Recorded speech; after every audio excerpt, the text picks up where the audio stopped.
في القلب مشاعر أخفيها قد أشرقت الشمس عليها عن خطط لم أعبأ فيها.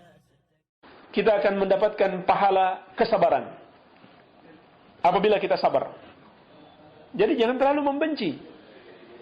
Kalau pasangan kita berbuat jelek, apakah dari suami atau istri, tidak menyenangkan, kemudian kita bersabar, maka kita akan mendapatkan pahala sabar yang sangat besar. Sebagaimana firman Allah Subhanahu wa taala, "Innama yuwaffas sabiruna ajrahum bighairi hisab." Sesungguhnya Allah membalas pahala orang-orang yang sabar itu dengan tanpa batas, tanpa terhitung. Jadi ini termasuk lahan pahala. Menghadapi sikap atau perilaku dan tindakan pasangan kita, apakah seorang suami atau istri yang tidak menyenangkan. Iya. Sampai-sampai ada seorang ulama, dia adalah seorang ulama yang saleh, ulama besar, tapi istrinya durhaka kepadanya. Maka orang-orang pun bertanya, kenapa kamu gak menceraikan dia?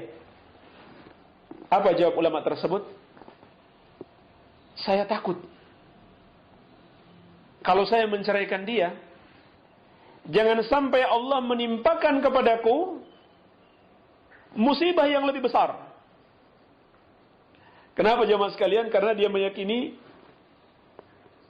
sikap jelek pasangannya terhadapnya itu bagian dari hukuman yang Allah timpakan kepadanya.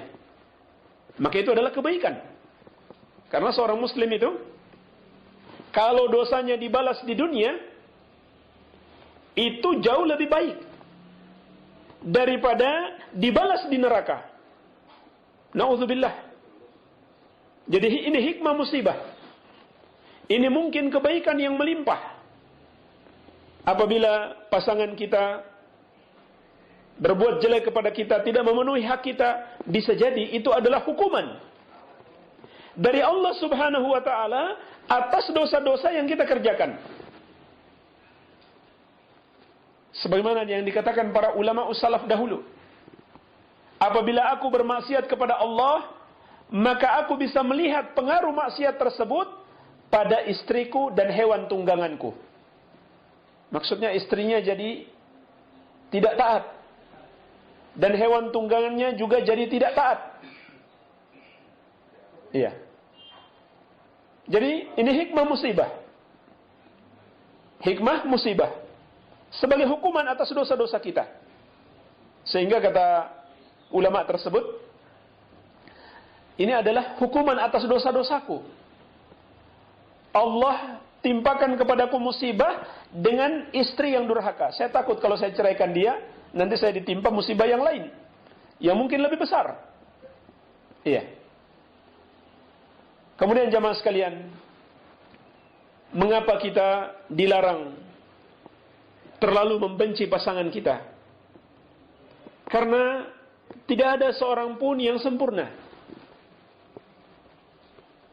Tidak ada seorang pun yang sempurna di dunia ini. Kalau kita mengejar kesempurnaan, maka kita nggak akan mendapatkan seorang suami atau seorang istri dari kalangan manusia. Karena manusia tidak ada yang sempurna. Kecuali kalau sudah masuk surga.